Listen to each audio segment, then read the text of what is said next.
Hermanos, estamos en el Nuevo Testamento, estamos viendo la pasión y ahora vamos a entrar a la muerte de Jesús. Hermanos, recuerde que son los misterios dolorosos. Así nos van narrando los evangelistas cómo fue la muerte de Jesús, quiénes fueron los culpables, quiénes fuimos los culpables. Y hermano, vimos a Pilato, personaje romano, que se lavó las manos. Y aunque él se haya lavado las manos, no borró su culpa al condenar a un hombre inocente. También él es culpable. También son culpables los representantes del pueblo judío. Ellos son los autores primarios de ese drama de injusticia y de manipulación. ¿Te recuerdas, hermano, en esos diálogos, cómo había manipulación, cómo ahí se iba tramando la injusticia? Y ellos mataron al Mesías. Por eso San Pedro, hermano, en los Hechos de los Apóstoles, capítulo 2, versículo 22 al 23, hermano, saca tu palabra, Hechos de los Apóstoles, capítulo 2, versículo 22 al 23, y ahí nos va a decir cómo San Pedro, después de la venida del Espíritu Santo, los va a acusar y les va a decir así: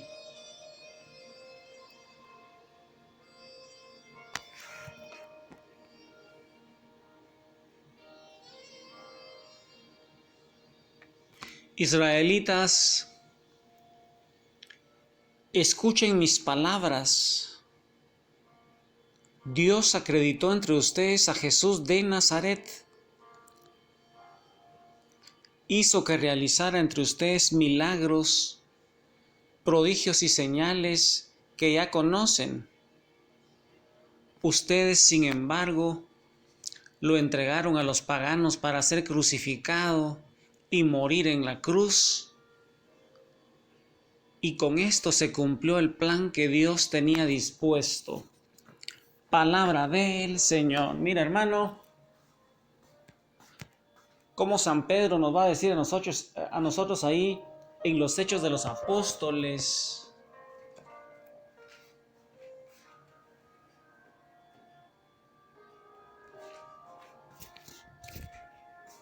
Cómo Jesús fue entregado a los paganos para que fuera crucificado. Recuerda, hermano, que la ley judía no podía matar de la forma de crucifixión, sino que solo podían lapidar a las personas, pero ellos querían humillar a Jesús y sobre todo darle un escarmiento, una lección a sus seguidores para que se avergonzaran de tal manera, porque el morir crucificado en esa época, hermano, era una forma tan humillante, una forma tan maldita, que ellos pensaban que de esa manera no solo hacían al margen a Jesús, sino que a sus discípulos también los iban a escarmentar. Y mira, hermano, cómo San Pedro, lleno del Espíritu Santo, les dice a esos israelitas que son su pueblo: escuchen mis palabras. Mira, hermano, qué maravilloso San Pedro, lleno del Espíritu Santo. Y entonces, de esa manera, los autores de la muerte de Jesús, los culpables, son Pilato, los representantes del pueblo judío según San Pedro. Y hermano, también todos y cada uno de nosotros no podemos saber en esta vida cuánto de nuestra maldad y de nuestro pecado está formando parte de los tormentos de Jesús en su pasión y su muerte. Yo quisiera, hermano, que hoy ahí donde estás hicieras un análisis de vida, una revisión de tu vida, y piensa cuánta de tu maldad y la mía, cuánto de nuestro pecado está formando parte de esos tormentos de Jesús en su pasión, en su muerte. Estamos seguros, hermano, que ni la cobardía de Pilato ni la malicia de los jefes de los judíos hubieran podido causar por sí sola la muerte de Jesús, si no es porque Dios había dispuesto que su Hijo único muriera para redimirnos del pecado, hermano, para comprarnos redención. Quiere decir que no había otra forma de comprarnos a nosotros de la esclavitud del pecado, del mal y de Satanás. La única forma que nuestro Padre Y Dios, hermano, fue hacerse hombre como uno de nosotros en la persona de Jesús. Él es nuestro Mesías, el enviado de Dios. Y es que si no hubiera sido por Dios, hermano, si Él no lo había dispuesto de esa manera, su Hijo único, para que Él muriera para redimirnos del pecado de la muerte eterna, Él no hubiera muerto, hermano, pero ese era el plan de salvación y Jesús fue obediente hasta la muerte. Así que lo llevó, así que lo que lleva más carga es en la injusta y tormentosa muerte de Jesús, hermano, son nuestros pecados. Nuestros pecados son los que más carga llevan, hermano. Si bien es cierto, nos están diciendo los evangelistas, hermano, que Pilato y ese pueblo judío lo asesinaron. Y así pensó Hitler, hermano. Hitler pensó que los judíos habían matado a Jesús. Y por eso él, hermano, lo sometió a un holocausto tan grande como casi no se va a volver a repetir, me imagino yo. Y así pensamos nosotros, hermano, que en Semana Santa fueron los judíos los que mataron a Jesús, fueron los romanos. Pero verdaderamente, hermano, los evangelistas, la palabra de Dios nos va diciendo a nosotros que fuimos nosotros, hermano, con nuestro pecado, con nuestra rebeldía, con nuestra desobediencia, fuimos nosotros, la raza humana, los que provocamos esos tormentos tan grandes en Jesús, en su pasión, en su muerte.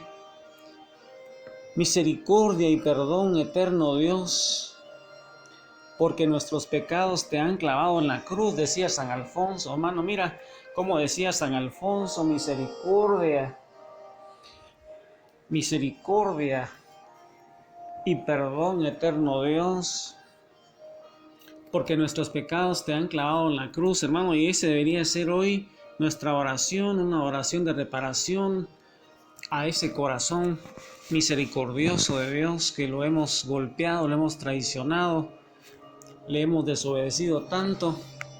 Y entonces ahí, hermano, hoy, meditando las Escrituras, meditando la pasión, meditando la muerte de Jesús, al lado de María Santísima, medita, hermano, esas enseñanzas para que tu fe vaya creciendo, tu amor a Jesús vaya creciendo y de esa manera tú vayas siendo llenado del Espíritu Santo.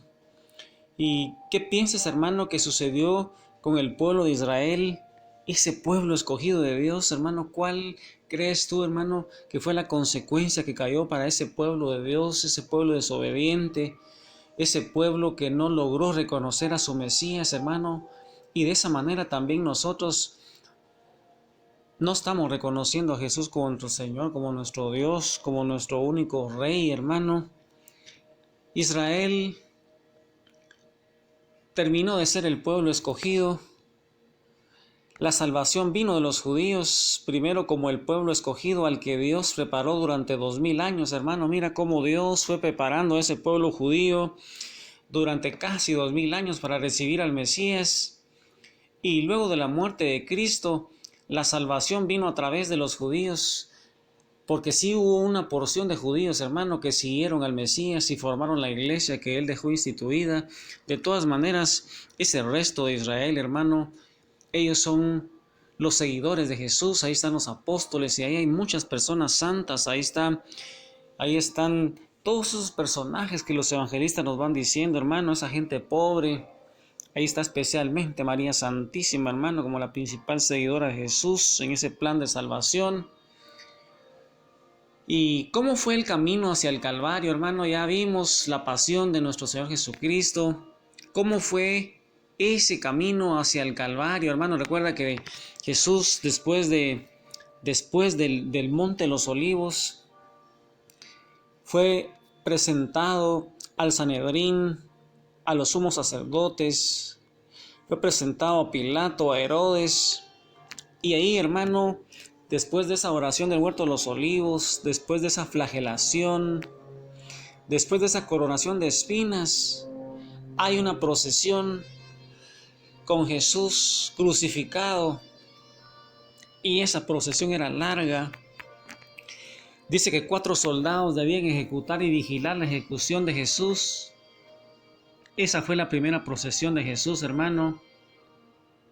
Y por eso nuestra iglesia recuerda esos hechos para que se vaya encendiendo en nosotros ese amor maravilloso que tenían esos primeros seguidores. Además, esos 4 soldados debían ejecutar y vigilar la ejecución de Jesús.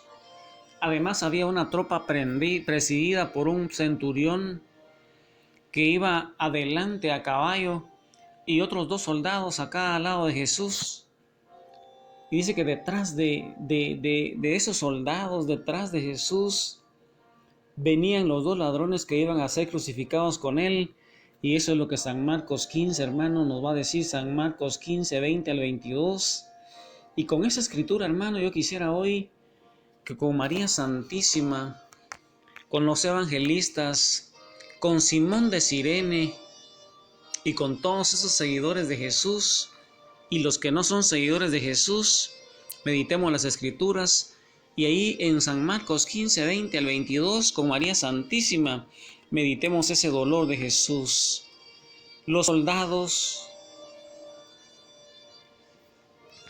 sacaron a Jesús fuera para crucificarlo. En ese momento, un tal Simón de Cirene, que es el padre de Alejandro y de Rufo, volvía del campo. Los soldados le obligaron a que llevara la cruz de Jesús.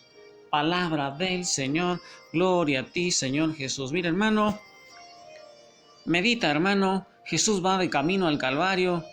Acompañémoslo con nuestra oración, con nuestra vida, meditando las Escrituras con María Santísima, con los evangelistas, con toda la iglesia, como que si estuviéramos en Semana Santa. Que el Señor te bendiga, hermano. Amén, aleluya.